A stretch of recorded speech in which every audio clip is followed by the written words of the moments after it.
که شما نامه را گرفتید که یعنی شما را از هم پنسیون یعنی که از نفقه حربی شما رو محروم کنن و از چند امتیازهایی که شما همچون سابق افسر نیروهای حربی روسیه بودید از این چیزا رو شما رو محروم کردن. می‌خواستم اصلا میشه ما عموما انتظار نبودم با چنین بدی دست دادن دولت روسیه. عموما در دنیوی در حیات روسیه رفتاری که نسبت من نموده است نیست، وجود ندارد نسبت انسان. این هم که بی قدرتی از دیگر طرف باشد. وقتی که پیش از یک قرار رو قبول کردن اولا فکر میکند روبری و کی از اولا من تاجیکم، این بود همه دنیا دونه که من تاجیکم.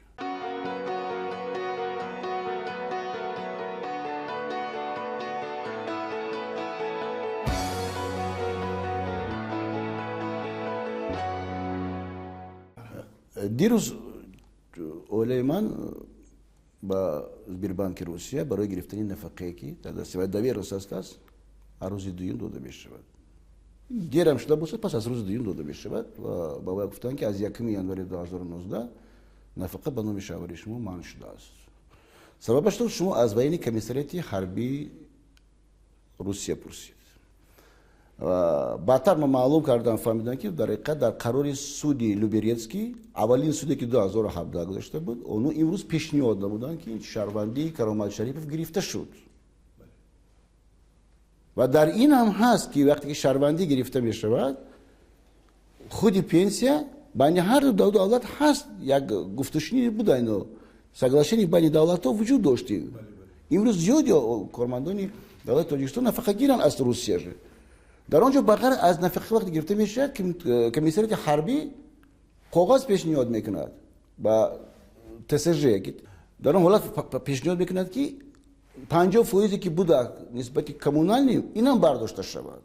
یعنی غیر از نفقه حربی این گوتوی من امتیازاتون هم بیکار کرده شده. کدام امتیازات هستن؟ من یک سال و یک مرتبه بعد من سناتوری روم.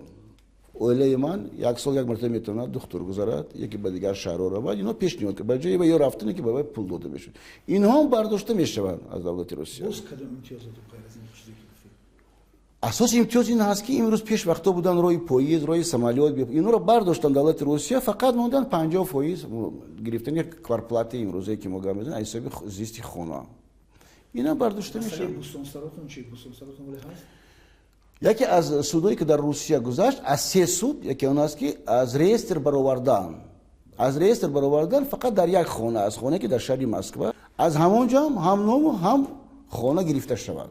هرچند در خانه نبیروی من پروپیسکا دارد اولی من پروپیسکا دارد و این خانه را من خودم گرفتم حساب خود این حساب دولت نیست از حساب حکومت روسیه حساب وزارت کارهای مدافعه دیگر خانه به من داده شده است و از مسکو بیرون است.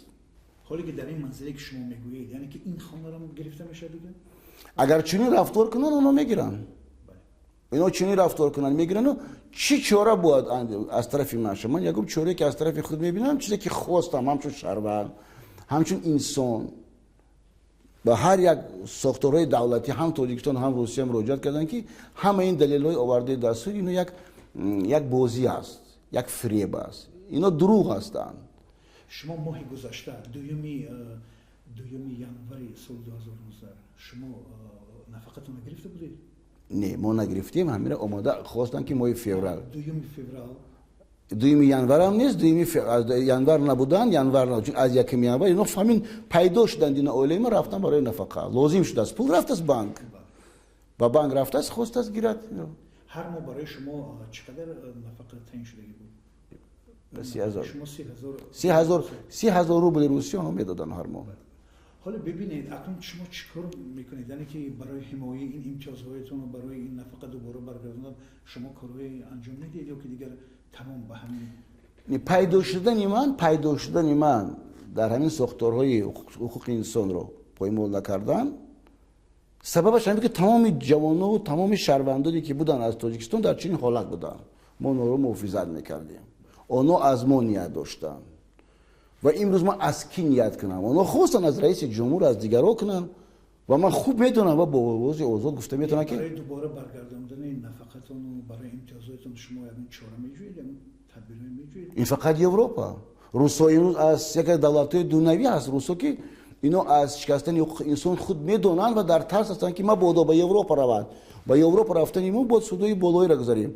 یک سال شد. چرا سودی اوبلاست ولایتی بالا نمی رود؟ پنهان شده گس همه.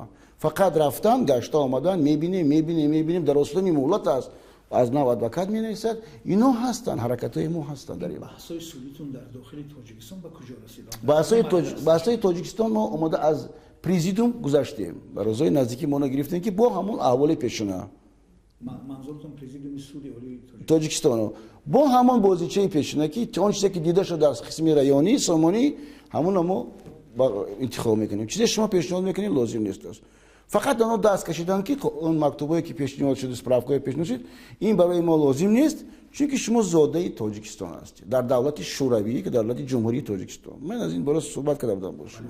یعنی از مرحله ابتدایی تا مرحله عالی یعنی دادگاه عالی تاجیکستان به شما یک پاسخ دادن که شما یک پاسخ شهروند تاجیکستان زاده تاجیکستان امروز هست فقط رهبر رئیس سود مانده است و بعدتر از این بعد از رئیس سود بعد گرفتن همه این حل باشون ما نسبتی کمیسیون نزد پرزیدنت با شهروندی مراجعه میکنیم. سپس با کمیته по правам человека اوندا همچنین تاجیکستان چی دولت بودن و آوردن دیگر شهروند یکی شهروند نبودن یک شخص رو با تاجیکستان از باید شهروند ساختن است.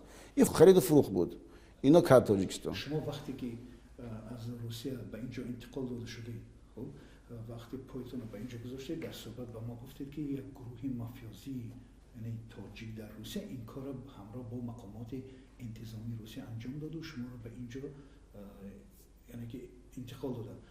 حالا نظرتون چی است بعد از اون که شما را وزارت مدافعی روسیه از امتیازهایتون محروم کرد از نفقتون محروم گروهی یعنی که وزارت مدافعی روسیه حرفای همون گروه مافیوزی رو گوش میکنن یا که این خودی دولت روسیه است که شما رو بیرون کرد؟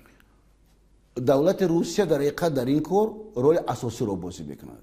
لیکن به اشتراک دولت تاجیکستان آنو بود کرد. اگر سپراوکی دادن که من شهروندی تاجیکستان نداشتم دولت روس دیگر راه نداشت. اونا بود در فکر خودشون که اینو به زندان پرتیان با دارو با یارقایی که هستن با تیری تو پرتافته شده با یارو حتی با اینا صحبت بود بردن کرامت شریف به زندان ها چون که در اونجا هر یک چهارم در زندان روسیه تاجیک شده است. ما با اونو خیزم ما با اونو پشتیبانی داشتم صدا من برآورده ایستادم رئیس جمهور خاموش است. ملت خودمون با دوست داریم. این است. حاضر اگر شما که در اینجا یعنی که این بحث سودی به این شکل رفته است که شما دیگر از نگاه قانون به روسیه رفتن نمیتونید. در روسیه امتیازهای شما را خب لغو کردن.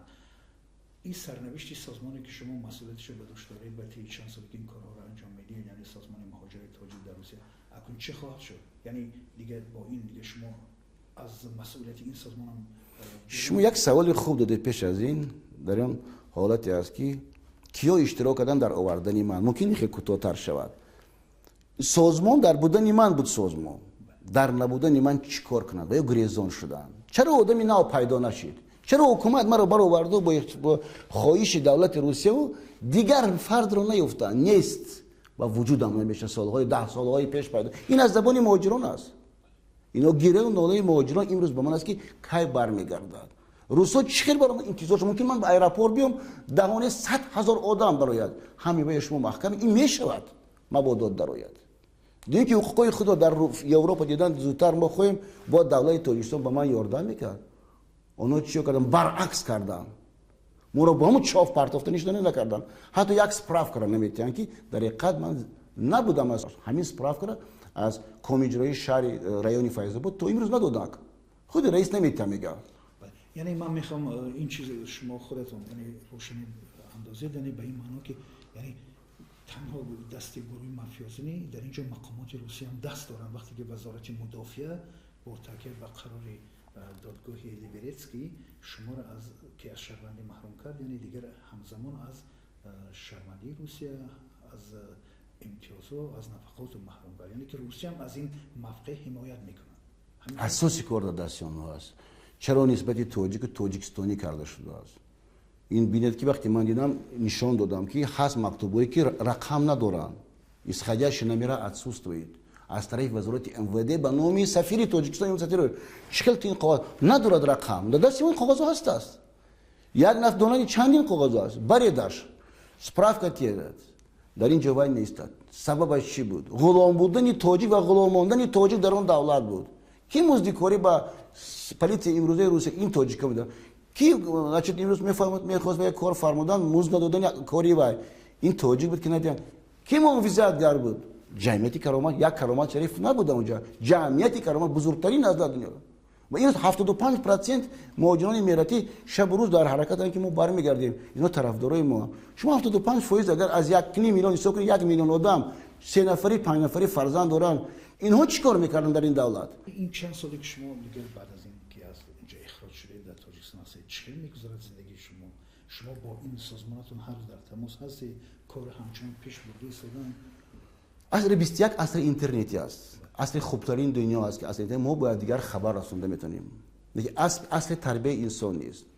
اگر 5-6% مردانگی چون ازبک و قرغیز و کافکاز در بدن مسلمانای تاجیک میشد امروز من در اینجا نبودم. اونا با در درون سفارت میسادن همچون صلح محترم سفیر کنی نماینده که اشراف نو کارمند نو جای کرامت شریف بودن. اونا با چون بدخشانی و پسرای ما هستن دلیرن بیو من از اونا فخر میکنم. این هم نشد. من با چی کار مشغول هستم هم میدونم. اولا ببینید پروکراتوری تاجیکستان من اون کشوده روی کردم از 4 ینور نسبت شخصانی که هستن اینا نماینده MVD اساس میخواد استراکتور اوویر است استراکتور آدرس بیرو است همه کردن پاسپورت‌های فالشی نسبت من سپراوکای پیشنهاد دیده برای تو این رفته ایستاده است عاقبت به فکر که چون سودو حل نشود کسی گناه ندارد. اکنون مرحله بعدی اقدام شما چی خواهد شد بعد از اون که خب که دادگاه در داخل تاجیکستان با شما جواب رد میدن دیگر شما چیکار میکنید همینجوری در تاجیکستان میموند یا در تصمیم دیگر میگیرید؟ یک چیز دیگر بود موقعی که برای شما من گفت زنان که من یگانه من خطا میکنم. یک استاتیا است قسم 161 این از طرف FSB رسیده میشه مهلت 5 ساله مهلت 30 سال تا 90 سال شهروند تاجیکستان برای حیثیت درآمدن نمیتوند. در حلنامه سودی روسیه نوشته شده است آنها زیاده از 10,000 اند و پونکت اصلی چی است؟ پونکت اساسی آنها که این شخصا میتونن بدی بدبختی به امروزه روسیه بیارن. چیکار میکنید شما با یک درک ثابت قبلی گفته بودید که شما دیگه با واسطه کشور من یگانه امروزه ترتیبی کاری که بنمودم رفته رسیدم به همه سطح‌های بلندی تاجیکستان فقط گپ خبر نشد که کرامت اومد در نیم راه ماند و برآمد رفت در خود اروپا آواز بلند کرد میگم ما همش گذاریم تو همین جلسه است که کمیسیون نزد پرزیدنت دیدن همین شهروندی درست باشد میبینیم اگر چنین که اونا خوان که من شهروندی تاجیکستان باشم من یک چیز رو از رئیس جمهور خواهش میکنم خطی خواهش میکنم از رئیس جمهور سال 2020 در پیش مونده شده است